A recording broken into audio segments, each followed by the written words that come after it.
It's emotional for me to reflect on my career journey, how Patagonia and the outstanding people here have impacted my life for the better.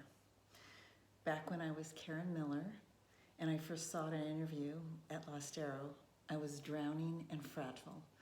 I could have easily slipped away. My single working mother stories, demoralizing injustices with making me feel small by previous employers, plus abusive relationships, a result of my own poor choices and suitors, could be a dramatic cautionary novella. Discovering Patagonia, I recognized these are my people. Although it did take me a while to find my footing, I no longer felt like a misfit. And for the first time, I felt safe with male co-workers that held power. Early on, I was supported with compassion by Melinda and Peter Noon, rescuing me and my dignity, making it possible for my daughter and I to join my family at Christmas, which at the time I had never missed one. Anita Furtaw assured me that Great Pacific Child Development Center would work with me on my daughter's tuition, making it feasible for Margot to remain in our daycare. Again, 30 years later, the Chenard family rose and a collective of friends and colleagues rallied, pulling together donations during the holidays for my brother-in-law and sister-in-law, strangers to my Patagonia family, after Brian and Rhonda tragically lost both of their sons, yet still being marred with crushing medical bills. This generosity blew their minds. They felt carried just enough. At the time, it was a lifeline. So many MBAs try to study and replicate our corporate culture and aggregate why Patagonia is so successful and appealing. These shared uplifting experiences are the tip of the iceberg, examples of the Chenard's under-the-radar acts of compassion. This place, a temple of care for the higher good, has attracted employees who spend their off time rescuing people, animals, and wild places. Talented people who stay and become legacy employees. Employees whom have turned into my lifelong friends, exemplifying why this is a company with a heart. One can't teach this to educational institutions. It's felt, emotional, and uniquely experienced. I can't begin to thank the many trusted friends at Patagonia who hold a place of gratitude and love in my heart. You know who you are. Many are legacy employees, some whose children have become my own bonus kids. Together, standing shoulder to shoulder, while marching for justice and defending our living Mother Earth, hand in grief, with profound loss at memorials and funerals, and celebrating embraces at weddings, successes, or the birth of a child. We held each other up and hold each other together. We are the rudders to this ship. We trust each other with our sacred stories.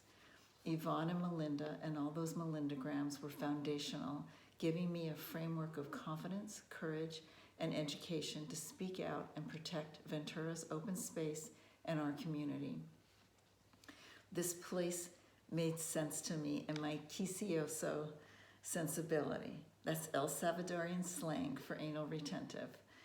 Jennifer instilled in me a level of care to make everything I touch beautiful, be it organizing our original slide transparency files, payment binders with typed labels, and payment letters that were not only legal documents, but reflected the standard and core values that is Patagonia.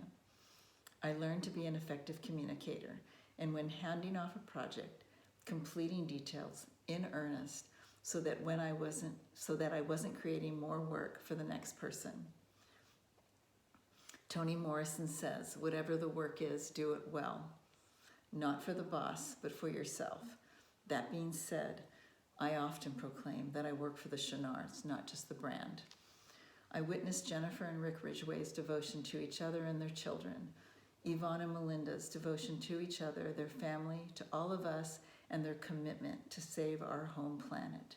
They gave me belief and hope that I too will find and be worthy of a healthy, equal relationship leading me to find my husband Gary.